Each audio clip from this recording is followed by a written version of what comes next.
15 अगस्त 1947 के दिन भारत को अंग्रेजों से आजादी तो मिल गई थी, लेकिन चाहते जाते अंग्रेज ऐसी ज्वाला भड़का गए जिसकी लपटों की गर्मी आज भी महसूस की जा सकती है।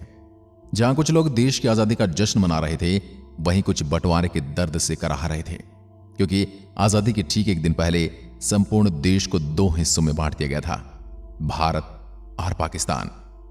किसी ने कल्पना तक नहीं की थी कि 14 अगस्त 1947 की रात लाखों लोगों के लिए काल साबित होंगे। लोगों को बिल्कुल भी अंदाजा नहीं था कि अगले ही रोज उन्हें अपना घर-बार, जमीन, जायदाद सब कुछ छोड़कर ऐसे जाना पड़ेगा। इतना ही नहीं, बंटवारे की वजह से पहले दंगे में लाखों निर्दोष लोगों की जान चली गई। ये वजह कि 14 अगस्त की काली रात को याद कर आज भी लोग सिहर उठते हैं, उनके रोंगटे खड़े हो जाते हैं। आज हम आपको इतिहास के काले पन्नों में दर्ज भारत और पाकिस्तान के बंटवारे की कुछ दुख भरी कहानियां बताने वाले हैं, जो शायद ही आपको इतिहास में पढ़ने को मिलेंगी, और पाठ्य पुस्तकों का तो जिक्र ही कुछ और है।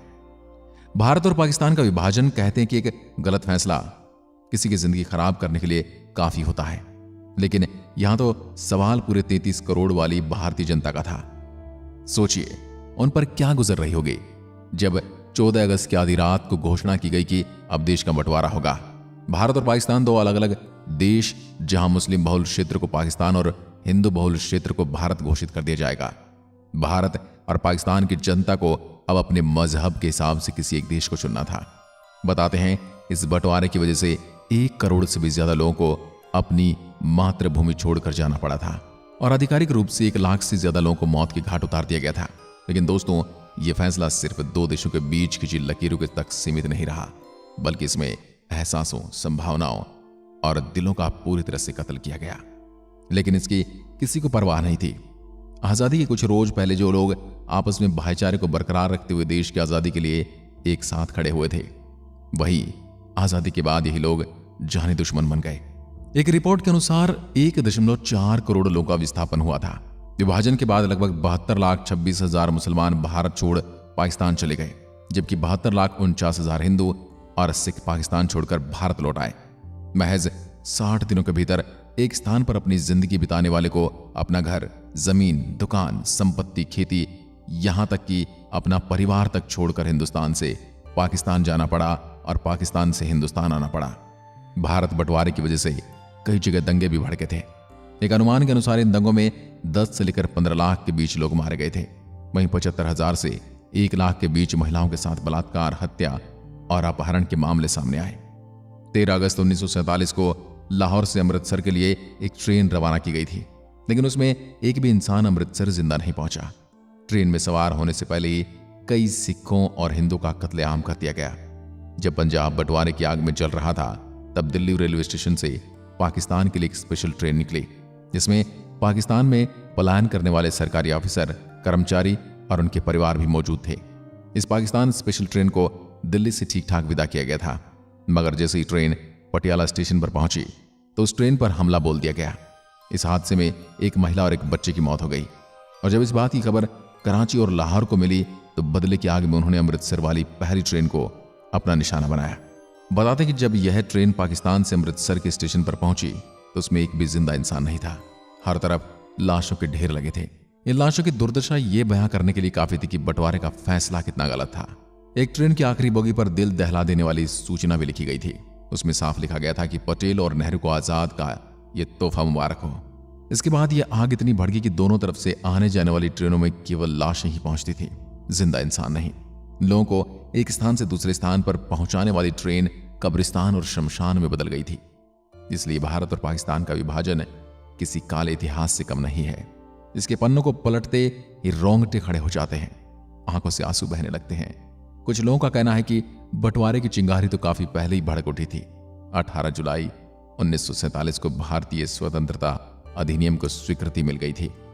इसी के साथ ही अंग्रेजों ने देश के 2 टुकड़े करने की भी ठान ली थी। उन्होंने इस काम के लिए लंदन के वकील सर सिरिल रेडक्लिफ को चुना था, जो कभी भारत ही नहीं आए थे। यहां की संस्कृति, रहन सहन आदि के बारे में जरा भी जानकारी नहीं थी। वह केवल सिर्फ एक नक्शे पर लकीर खींचने आ रहे थे। उन्हें बिल्कुल भी आभास नहीं था कि वह कितने लोगों की जिंदगियां बर्बाद करने वाले हैं। दरअसल अंग्रेजों ने फूट डालो और राज करो की नीति के तहत 1906 में मुस्लिम लीग को मान्यता दी थी। मोहम्मद अली जिन्ना मुस्लिम लीग के प्रमुख नेता थे। जिन्ना की इच्छा थी कि मुस्लिमों को एक अलग आजाद देश दिया जाए जहां वह अपने मुताबिक रह सके। हालांकि पाकिस्तान का विचार सन 1930 से पहले तक अस्तित्व में नहीं था। भारत विभाजन की रेखा तब और मजबूत हो गई जब 1929 में मोतीलाल नेहरू कमेटी ने सिफारिश की कि सेंट्रल असेंबली में मुसलमानों के लिए 33% सीटें आरक्षित हों। कांग्रेस ने भले ही उस समय कमेटी की सिफारिश को नकार दिया, लेकिन इसका असर देखने को मिला। इसको आधार बनाकर 1938 आते आते जिन्ना मुस्लिमों के अकेले प्रवक्ता बन गए। तो अकेले ही उनकी मांगों को जोरदार तरीके से उठा रहे थे। वहीं ये भी बातें बताई जाती हैं कि जिन्ना भारत का प्रधानमंत्री भी बनना चाहते थे, लेकिन ऐसा मुमकिन नहीं था। इसलिए उन्होंने पाकिस्तान के निर्माण की मांग की जहां वह आराम से प्रधानमंत्री बन सके।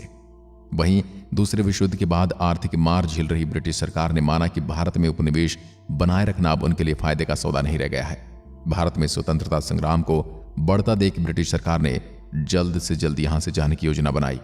अंग्रेजों ने भारत को तो आजादी दे दी, लेकिन जाते वक्त यहां बंटवारे की आग लगा गए। उन्होंने भारत का बंटवारा कर एक नया राष्ट्र पाकिस्तान बना दिया। आपको जानकर हैरानी होगी कि भारत और पाकिस्तान को बेशक आजादी एक ही दिन मिली थी, लेकिन पाकिस्तान 14 अगस्त 1947 को आजादी का जश्न मनाता है, जबकि भारत में 15 अगस्त को स्वतंत्रता दिवस मनाया जाता है। दोनों देशों के बीच सीमा रेखा का निर्धारण 27 अगस्त 1947 को किया गया था। भले ही विभाजन का फैसला आनन फानन में लिया गया, लेकिन यह कार्य इतना भी आसान नहीं था। इसलिए दो अनुभवी लोगों को चुना गया, जिसमें एच.एम. पटेल और चौधरी मोहम्मद अली शाह शामिल थे। इन दोनों लोगों की विभाजन में अहम भूमिका रही, जबकि इनके नीचे अन्य कई अधिकारी कार्यरत रहे। यह लोग अलग अलग इलाकों से रिपोर्ट बनाकर इन्हें भेजते थे और इन्हीं रिपोर्ट के आधार पर बंटवारे की सिफारिशें तैयार की जाती थी। लॉर्ड माउंटबेटन इस पूरे मामले के कर्ता धर्ता थे। शायद आपको मालूम नहीं होगा कि भारत और पाकिस्तान बंटवारे में जन धन जल और जमीन के बंटवारे के साथ साथ सभी ऑफिस की कॉपी, किताब, मेज, कुर्सी से लेकर टाइपराइटर और पेंसिल तक का बंटवारा किया गया था। ब्रिटिश सरकार की संपत्ति को दोनों देशों के बीच बांटा गया, लेकिन इसे लेकर भी काफी बहस हुई। दरअसल भारत ने शुरुआत में ही पाकिस्तान को 20 करोड़ रुपए की पहल किस्त दी थी और 55 करोड़ देने भी बाकी थे, लेकिन तभी पाकिस्तानी सेना ने कश्मीर पर हमला कर दिया। इस बात पर कड़ी प्रतिक्रिया जाहिर करते हुए भारत सरकार ने बाकी बची रकम यानी 55 करोड़ रुपए देने पर रोक लगा दी और कहा कि पहले कश्मीर समस्या को हल किया जाए, ताकि आगे दी जाने वाली राशि का इस्तेमाल सेना पर और भारत के खिलाफ न हो सके। लेकिन यहां महात्मा गांधी इस निर्णय के पक्ष में नहीं थे। उनका मानना था कि ऐसा करने से दोनों देशों के बीच रिश्ते और खराब हो सकते हैं और अभी अभी आजाद हुए दोनों देशों के बीच के रिश्तों की शुरुआत अच्छी नहीं होगी।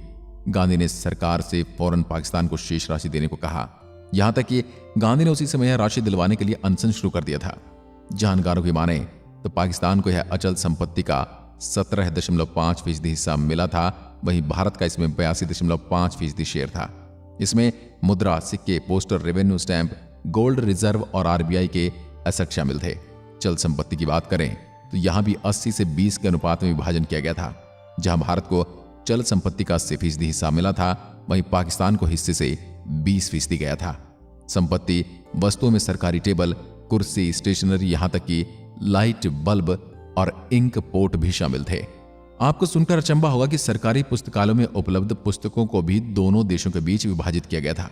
रेलवे और सड़क विभाजन की संपत्तियों को दोनों देशों में रेलवे और सड़कों के हिसाब से बांटा गया था। खैर, इस तरह से बंटवारे के एक फैसले ने हंसते खेलते देश के लोगों के बीच नफरत के बीज बोए, जो आज तक कायम है। इस बारे में आपकी क्या राय हमें कमेंट सेक्शन में लिखकर जरूर बताएं। वीडियो पसंद आई हो तो वीडियो को लाइक, शेयर और हमारे फेसबुक पेज को फॉलो करना ना भूलें। धन्यवाद।